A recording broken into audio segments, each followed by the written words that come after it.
Welcome to Am I Rich Yet?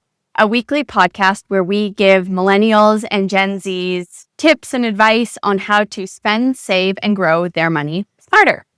We are on episode 3 today. This is part 2 of our budgeting series where we are answering all the questions that our listeners sent in regarding budgeting.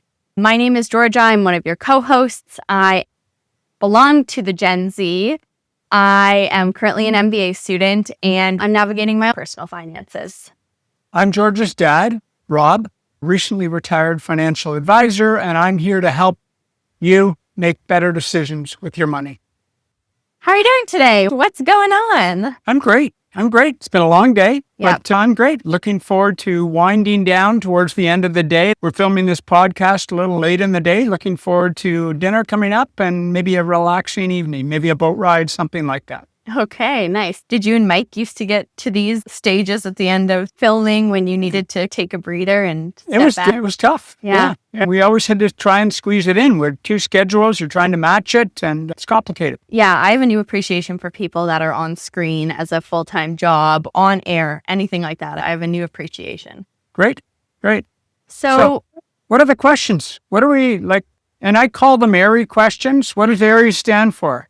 he said ARI first off, and I said, okay, are we talking about like the American Eagle sister company or what's going on here? But I then learned ARI is AIRY, am I rich yet? Yes. So rather than having to say, am I rich yet? We just say ARI. ARI. So what questions does ARI have for Okay. us today?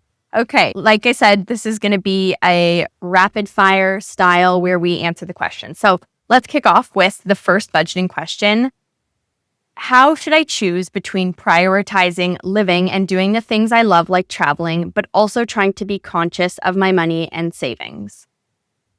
Okay. So the first place to start is, who is the absolute most important person in the whole equation? Who is it? It's yourself. Okay. So who needs to get paid first? Yourself. Okay. So, you went from making no money and now you're making money. You need to pay yourself first. So the money comes into your bank account. Some of that money needs to come out of that bank account just as quickly as it came in the form of savings. And the beauty of that is everything else that's left, you get to spend. So how do you prioritize this? What I find when you pay yourself first, then the rest of that money you can spend guilt-free. And I think that's a huge advantage. You know what's left and you can spend it. If you put it on your credit card, you have to pay that credit card off every month. So if you put $1,000 on your credit card, you got to pay that off next month. So you got to factor that into your budget. And maybe every month you're putting $1,000 on your credit card. Okay. So it's guilt-free.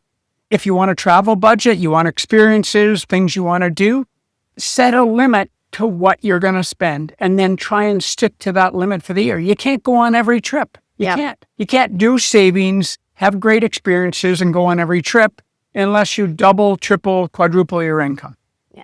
And we don't need to get too pessimistic. We're going to get into savings and that magic number, which is that minimum 15% that you should be paying yourself with first. And then the rest of the spending will come guilt-free. So I think what's interesting here is this question said, prioritize experiences. And I think that's important. You can't do experiences and stuff. You can't prioritize both.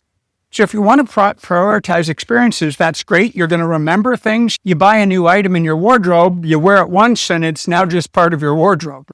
So experiences you will probably remember for the rest of your life, especially if they're good experiences. So just make sure in your spending, you're prioritizing that first and not spending as much money on stuff. Figure out how you can do this stuff cheaper. Yep. And it doesn't mean we shame the stuff spenders, but I think that's good perspective to have, that experiences and memories you're going to have for the rest of your life, and that dress that sits in your closet once, you'll forget about it.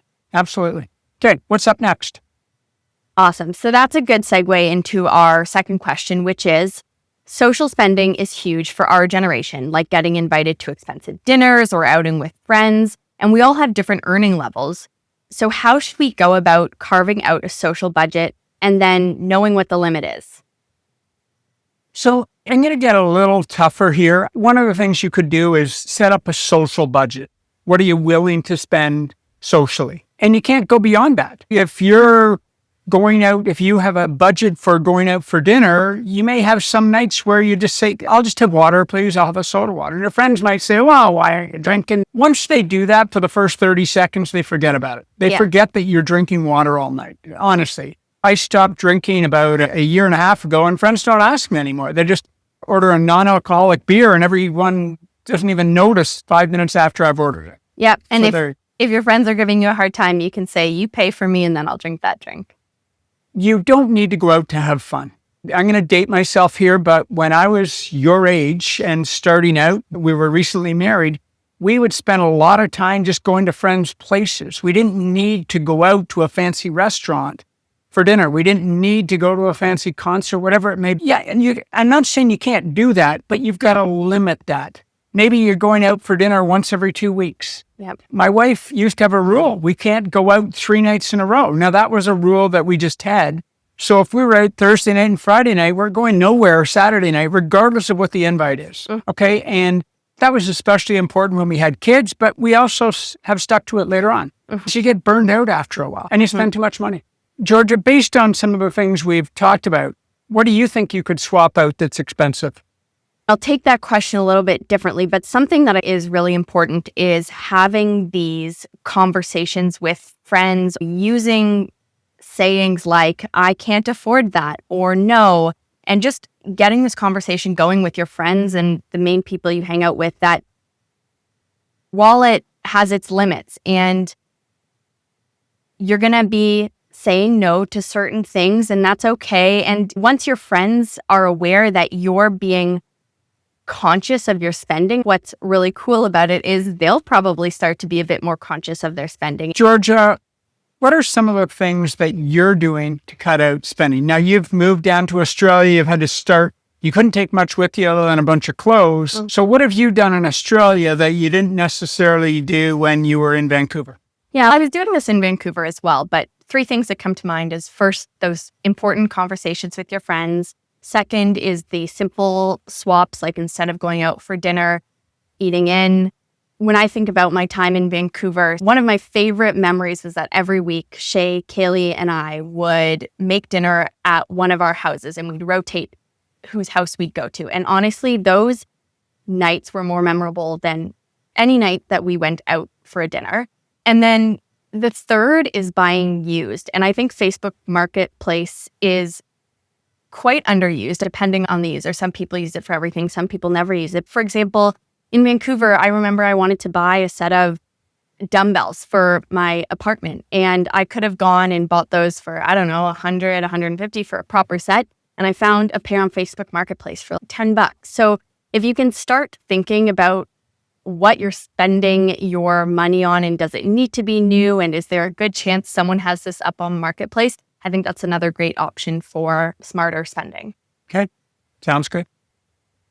Next question is one I used to get a lot from my clients. Am I on track? How am I doing? And I guess my first reaction to that when I hear it is stop comparing. You have no idea how everyone else is doing. If someone's driving fancy cars, wearing nice clothes, going out for dinner all the time, chances are they don't have any money behind. Chances are they don't have $1 worth of savings. I used to have clients who would refer friends that they thought had a lot of money. They'd say, oh, this would be a great client for you, Rob. And they would come in and we'd talk. They'd have a big house, 2 beautiful cars, and $100,000 of investments in their 50s. And I'm like, I didn't disclose that to my client, but I'm like, how am I supposed to help this person? They're in their 50s. They've only got $100,000 saved. They're not going to make it work. And they're spending $200,000 after tax a year. It's really tough. There used to be an expression, it's a Texas expression. I always loved it. I've always remembered it. It said, big hat, no cattle. So, the big hat, the cowboy walks in, he's got this massive hat, or the big car, but he's got no cattle. Yeah. Having money in Texas is having cattle. Yeah. Yeah. Okay. Let's talk about savings. How do you know you're on track? If you are saving minimum 15% to 20% of your income, you're paying yourself first, you're on track. You're on track for you. That's what's important. You're on track based on your income level. Whether you're making $100,000 a year, $50,000 or $200,000 a year, you're on track. And that's the important thing. Yeah. Okay. If you do the savings, you can reduce the amount of stress financially that you have. Your mom and I, because we did our savings first, we didn't have a lot of stress financially. It wasn't part of we had stress about other things. It just wasn't financial. And that was huge for us. Yep. I think that's great. The empowerment and guilt-free spending that comes knowing you're saving and setting your future self up for success is beyond. I know we're going to have people reach out to us because we're early in this podcast series and say, how the heck am I supposed to save 15 to 20% of my income? Can't do it. Yeah. We're going to say and show you how you can do it. Yep. Okay. Yep. What's up next? Okay. Next question. Why do so many smart, educated people still struggle with basic money management? I have friends who are tens of thousands in credit card debt, but still ordering Uber Eats every night, going on big vacations. How are we supposed to find that balance, enjoying our 20s and 30s without completely sabotaging our financial future? None of us want to live with regret later, but we also don't want to miss out on making memories now. I think the key to that whole thing is really paying yourself first. You can still spend the rest, Yeah. but you know what the rest is. If you spend every dollar, there's nothing left for savings. There never is. You're never going to build wealth. And I think a lot of people want to one day be financially independent. They don't want to have to rely on having a job, the government, or their family. They want to be independent. It's one of the greatest things you can achieve in life, being financially independent, regardless of what that level is. Yeah. Why do so many smart people? It has nothing to do with smarts. Yep. Sometimes my smartest clients were the worst savers. Sometimes some of my clients who weren't my smartest clients were the best savers. Either a saver or a spender. That's it. So the spenders have a harder time. They need a forced savings plan. The savers, they're going to probably save anyways, regardless of whether it's coming off their paycheck every month or whatever. They're going to always have money left over. Yep. Yeah. No, I think it's great to hear that you had incredibly smart clients who struggled with their money management. And something that we've talked about too is this isn't taught in school. And there's been this idea that we should have all just developed this understanding out of thin air. But I think what's important also to recognize is that, like anything, you need to practice. You need to read about it. You need to listen to podcasts like this. You need to do and learn for yourself. And it's not just going to come with no effort. So it's often a product of your environment. If you grew up in a family that put money away and had savings and always say damn resources, you're probably going to be like that. If you grew up with a family that was always relying on the government to make ends meet, you're going to struggle. If your parents were working 2 or 3 jobs, you're probably going to be pretty good at saving money. Are a product of your environment. But that's not to say that you can't overcome it. Oh, no, you can definitely overcome it. Yes. No matter where you're starting or what your parents did, you can learn this. Absolutely. Yeah. Absolutely. And what we're going to be doing over the next 26 weeks is giving you the best ideas on how you can do that for yourself. I love it. Okay. Next question here. What are the most deadly and least expected drainers of money, savings, income? Earning more, spending it all, and not putting anything aside is the worst. Okay. And number 2, I'd say subscribing to everything. It's really easy. We talked about budgeting and so on. It's really easy to have multiple apps, multiple streaming apps. You may not even use an app for 4 months and you're still paying for it every month. That's stupid. Just turn the app off. Set a reminder on your phone to turn the app off 3 weeks after you've finished the series that you wanted to watch. Banking fees, late charges, monthly fees, Instagram purchases. It's easy to spend money. It wasn't as easy for our generation. We actually had to go out. We had to go into a store and we had to buy, and that's assuming the store had it in stock. Sounds horrible. It sounds horrible, right? Now, the world's your oyster. You can just do it from your phone. And that's not necessarily a good thing. Yeah. Yep. Okay. I think that's some good insight there. Now let's move to another question which came up a lot about the ideal income to rent ratio. And I really like this question because this was something that you'd given me and Eric and Lil, that magic number early on. And it really helped me to understand when and where I could afford my rent. Okay. Ideal income to rent ratio. I like 30%. Okay. 30% of your gross income. So if you're making $50,000 a year, 30% of that is $1,500. That should be the maximum your housing costs you. If you're making $100,000, 30% of that, you get $30,000. That's $2,500 a month. At most, it should be 35% if you're in one of those high rent districts like Toronto or Vancouver, or maybe you're in a place that doesn't have a great selection of housing and you got to pay more. That happens sometimes. 35 is the max. If you can get it down to 25%, even better. You're going to be further ahead. That's going to give you more money for spending and saving. And just to clarify, that 30%, let's lock it in at that. 30% should include utilities, parking, all those things as well? Everything. Okay. Yeah. Okay. If you're renting and there's a condo fee or whatever, you got to factor that in. Okay. Awesome.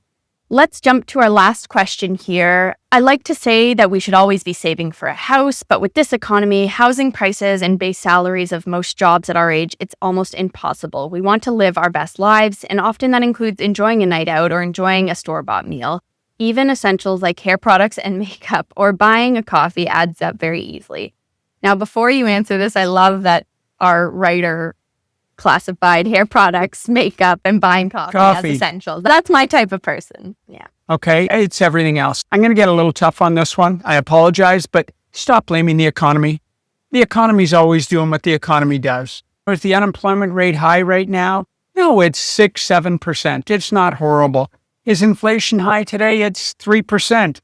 It was 10% at different points in my life.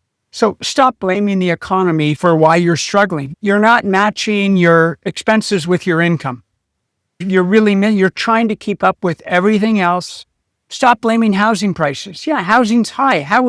Housing's been high in Toronto, Ontario for a long time. Vancouver, same thing. It's high. We were looking at housing prices in Halifax recently. A house on a nice street, and that was a rental house. It was $1.7 million. It was a wooden house. Who knew? But when you looked at it, it was close to downtown, it made some sense. Yep. So you don't need to be living in downtown Toronto. Even though your friends are there, you may need to live in the suburbs. Yeah. So stop blaming the economy. And if it's an income problem, start looking for a better job. Look for better opportunity. Maybe you need to take a second job. Maybe you need to be bartending, waitering at night, driving Uber, whatever it is to get ahead. You need to get the plane off the ground, and you need to work really hard to get the plane off the ground. Yeah.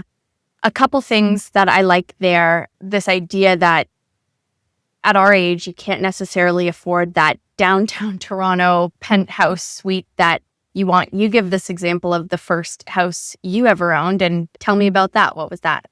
So it was in Thornhill. I had lived in Toronto all my life, so I bought in the burbs. Thornhill at the time was pretty much farmland. And it was right beside a train track that came by at all hours. And it actually felt like the train was driving right through the condo. I had 3 roommates at the time that came and went. And I had some people that I lived with that I didn't really like that much. Oh, God, I hope they're not listening. It allowed me to pay the rent, and it allowed me to get into the housing market. And once I was into it, a few years later, I got to do an upgrade to a tiny little house in Richmond Hill. I had to go further north, but I got into the housing market. So it's great perspective that your first house isn't be all end all. And one thing I want to add to that, find a better paying job. You talked about maybe taking on a second stream of income, 2 or 3 jobs. Another great thing I heard one time in a podcast, the janitor at Meta is making more than the janitor at Walmart. And I think that's some good perspective to have too, that take a step back, have conversations with people in different industries in the same function as you are, and maybe take a look at where your skills might be transferable to a better paying industry or function. So I was a senior executive at Hudson's Bay Company, and I started looking at the people above me, how much money they were making, how hard they had to work. They had to work weekends at the time. We suddenly opened Sunday shopping, which didn't exist before that. And I said, I got to get out of here. I don't love the ceiling.